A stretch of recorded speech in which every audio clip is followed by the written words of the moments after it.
Eu gosto sempre de dizer que a escolha da qualidade aí da inteligência como humilhada é preferível à humilde.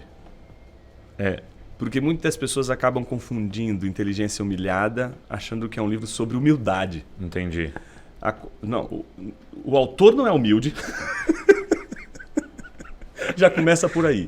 E qualquer pessoa que começa a falar sobre a humildade e dizer, olha, eu vou ensinar para vocês 10 passos da humildade. Já perdeu. Já deu todo o exemplo que precisaríamos para não acreditar e não comprar esse livro. Entendi. Ninguém deveria jamais comprar um livro que ensina o outro a ser humilde. Como ser humilde. Como ser humilde. 10 passos para você ser humilde. Já perdeu a humildade na hora. Do best-seller humilde. Então, esse livro não foi um livro sobre humildade, embora eu tenha certeza de que qualquer pessoa que está diante de Deus é encorajada pelo próprio Deus a uma vida humilde. Sim. Mas esse livro quer tratar justamente com arrogância e não com a humildade.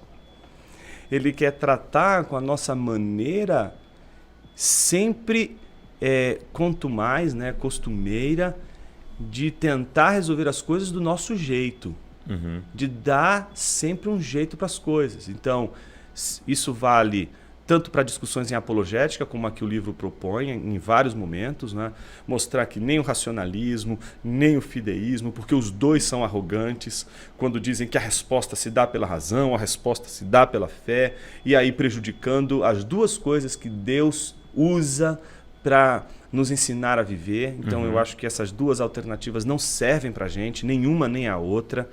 A fé e a razão, elas andam de mãos dadas, elas não são pessoas que, digamos, como pessoas que jamais conviveriam no mesmo teto. Pelo contrário, a fé e a razão estão juntas, não estão separadas. E o nosso esforço não é outro senão o de mantê-la unida, manter as duas unidas, porque a nossa tendência é querer separar, é querer dar uma resposta última, ou uma ou outra, e quando na verdade as duas são o ponto-chave da questão.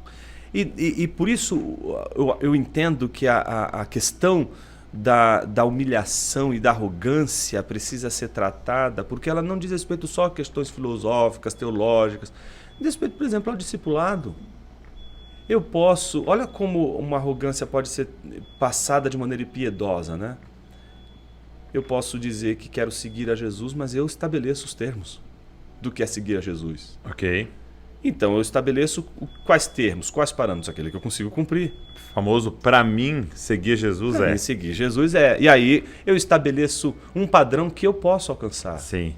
Mas quando você descobre que não é isso, o discipulado não é determinado pelos padrões que você no livro, estabelece. no curso do discipulado, você fala algo que mexeu muito com a gente aqui, que foi porque a gente é o Jesus Copy, Tudo a ver. E de início a gente pensava muito naquela temática nos Estados Unidos do que Jesus faria.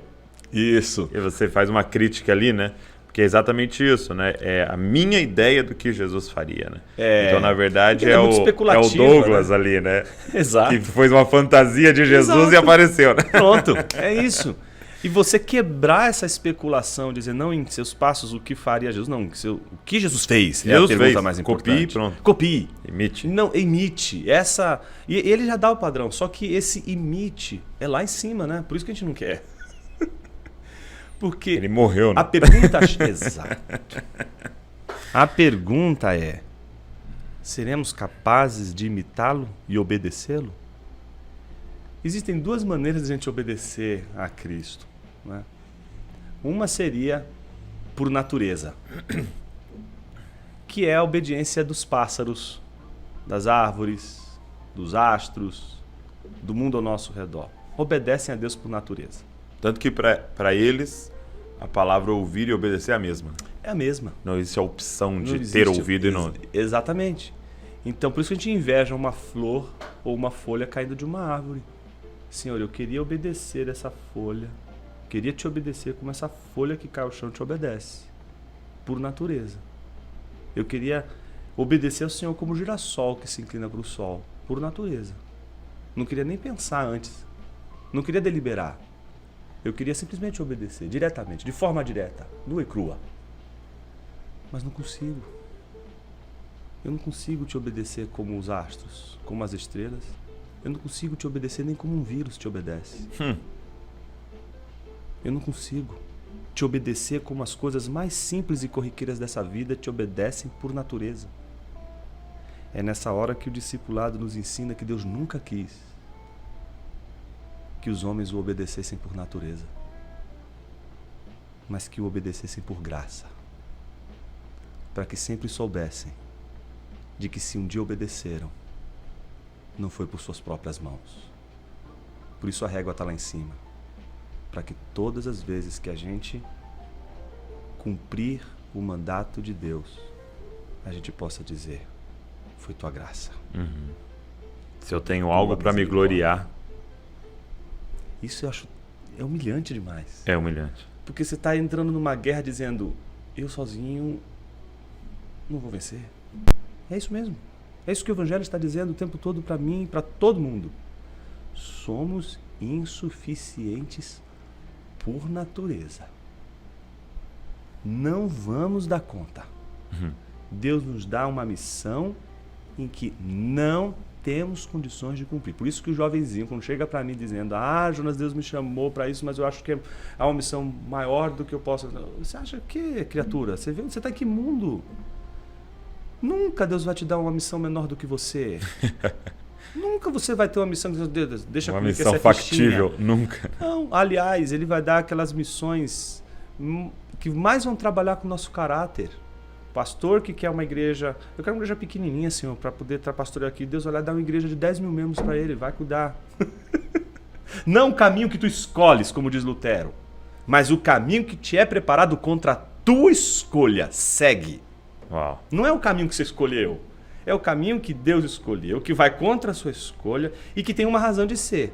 Trabalhar a sua vontade. Não é o seu querer, não é o que você quer, é o que Deus quer. Só que o que Deus quer é justamente aquilo que não queremos por acharmos que não seremos felizes se realizarmos. E o Deus está dizendo aqui é o contrário. A gente acredita que só vai ser feliz se a gente fizer aquilo que a gente quer. E Deus está mostrando para a gente o tempo todo, não. Aliás, se você fizer o que você quer, você vai ser infeliz. Tanto que é interessante isso, porque a grande e talvez maior punição que a gente encontra nas Escrituras é ser entregue à sua própria vontade e desejo. Né? Então, tipo assim, vou te punir, faz o que você quer.